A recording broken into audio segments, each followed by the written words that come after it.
Hello students, welcome to science class. I am Rashmi from Raj International School, and today in this video lecture I am going to explain the following topics.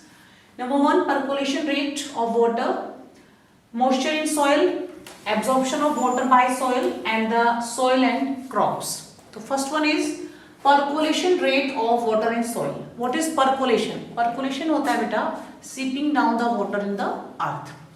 अगर मान लो हमारे घर पे अलग अलग जगह पर, जैसे कि एक जगह टाइल फर्श है, फ्लोर जो है वो पक्का बना हुआ है, टाइल है वहाँ पर, और एक जगह कच्ची मिट्टी है ना, गार्डन में, और आपने एक बोतल में 200 ml वाटर लिया, ठीक है। अब उस 200 ml वाटर को आप क्या कर रहे हैं, आपने दो बच्चे हैं अलग अलग, उनके पास दोनों के पास अलग अलग है वाटर बॉटल, और उन्होंने एक ने डाला फर्श पर पानी और दूसरे ने मिट्टी में डाला, तो you will observe that the soil will the water will percolate very easily in the soil. तो मिट्टी के अंदर तो जल्दी से वो सीपिंग डाउन हो जाएगा और उस फर्श पर नहीं हो पाएगा, है ना।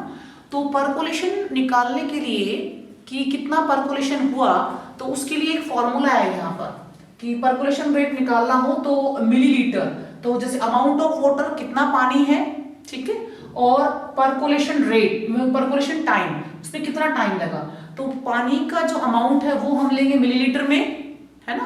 200 मिलीलीटर ले सकते हैं, 100 मिलीलीटर ले सकते हैं, इस तरह से, और जो टाइम होगा वो हम मिनट में नोट करेंगे। सपोज एक जगह पर हमने 200 ml वाटर लिया और उसको लग रहा है 20 मिनट्स का टाइम लग रहा है परकोलेट होने में, ठीक है। तो उसके लिए जो वैल्यू जो आएगी उसका परकोलेशन रेट क्या होगा, 200/20, तो आपका आ जाएगा 10, आंसर होगा 10 ml, 10 मिलीलीटर पर minute. This one is the percolation rate. तो उसके लिए अलग अलग एक्टिविटी हम करके देख सकते हैं कि हमने कोई पाइप बना लिया, पीवीसी पाइप ले लिया, है ना, 20 सेंटीमीटर लेंथ का या 15 सेंटीमीटर का, कुछ पार्ट मिट्टी के अंदर हमने छोड़ दिया है उसको, और फिर हम उसको करके देख रहे हैं, अलग अलग सॉइल के सैंपल है और उन सब में हम अलग अलग करके देख रहे हैं कि किसमें कितना टाइम लग रहा है। तो परकोलेशन रेट निकालने का सिंपल तरीका क्या है कि कितना अमाउंट ऑफ वाटर हम ले रहे हैं, वो अपॉन में उसको परकोलेट होने में, सिपिंग डाउन होने में कितना समय लग रहा है, वो हम नोट कर सकते हैं। तो उस तरह से हमारे पास परकोलेशन रेट आ जाएगी, बहुत इजी है, आसानी से हम निकाल सकते हैं। Next one is the moisture in soil. तो सॉइल के अंदर मॉइस्चर, देखो मॉइस्चर का क्या मतलब होता है, नमी, है ना। तो पानी की क्वांटिटी का पाया जाना, कुछ वाटर का पाया जाना, वो उसको बोलते हैं मॉइस्चर, ठीक है। तो मिट्टी जो हमें दिखती है कि बहुत ड्राई है, उसके अंदर कहीं ना कहीं पानी होता है, वाटर, उनके पार्टिकल्स के बीच में कहीं ना कहीं वाटर मॉलिक्यूल्स होते हैं।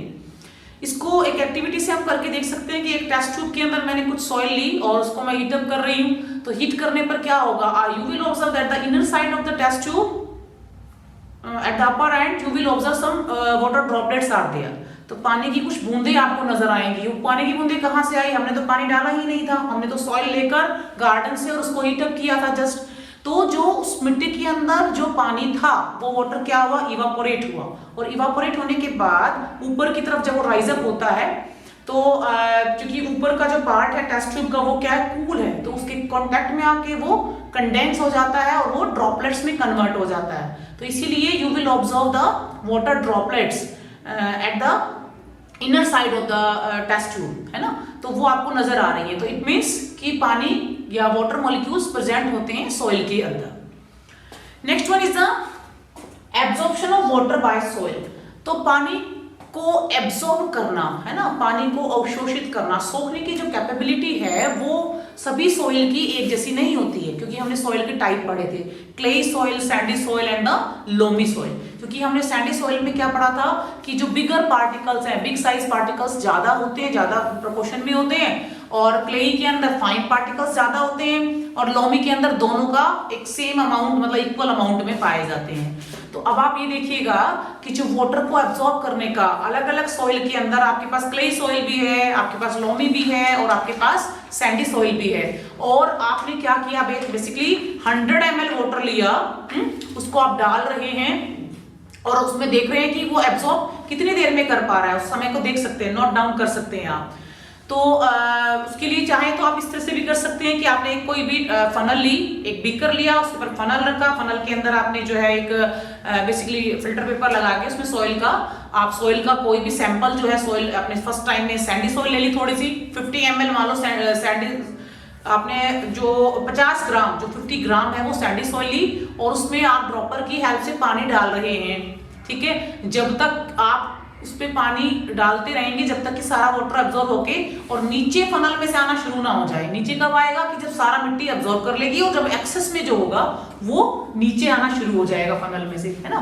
तो हर एक सॉइल का जो सैंपल आपके पास है, क्लेई सॉइल है, सैंडी सॉइल है, लोमी सॉइल है, उनका आप एब्जॉर्प्शन कितना एब्जॉर्ब कर पा रहे हैं। 50 ग्राम ही आपने सैंडी सॉइल ली, 50 ग्राम आपने क्लेई सॉइल ली और 50 ग्राम ही आप क्या ले रहे हैं, लोमी सॉइल ले रहे हैं। और वाटर जो था आप उसमें देख रहे हैं, मेजर करके ही डाल रहे हैं उसमें कितना वाटर, आपने पहले 100 ml लिया तो 100 ml सबने ऑब्जॉर्व कर लिया सपोज, फिर आपने और किया तो उसमें कितना कर पा रहा है, वो कितना एब्जॉर्प्शन उसमें हो पा रहा है। तो this one is the absorption of the soil. Next आपका आता है topic soil and the crops. तो फसल के उगाने का, क्रॉप प्रोडक्शन का, क्रॉप पता है आपको कि जब आप एक ही जैसे प्लांट को एक बहुत लार्ज एरिया में उगाते हैं तो उसको हम बोलते हैं क्रॉप कहते हैं, ठीक है ना।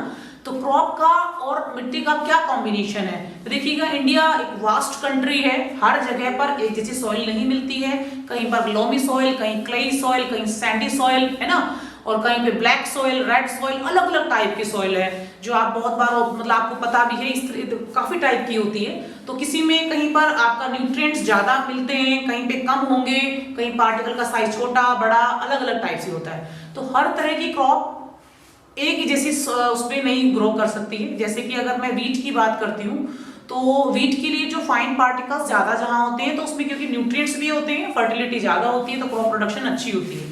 लेंटिल्स को, मसूर जो होती है, मसूर की दाल, उसको या पल्सेस को ग्रो कराने के लिए बेसिकली हमें लोमी सॉइल बेस्ट होती है। इसी तरीके से क्ले सॉइल जो है ना, तो क्ले पार्टिकल्स ज्यादा होंगे तो वो आपकी पैडी के लिए, यानी कि जिसको धान कहते हैं या चावल के लिए, तो वो क्योंकि उसमें वाटर जो होल्डिंग कैपेसिटी है वो ज्यादा होती है क्ले सॉइल के अंदर, तो वो उसके लिए बेस्ट होती है। तो this one is about the soil and the crops.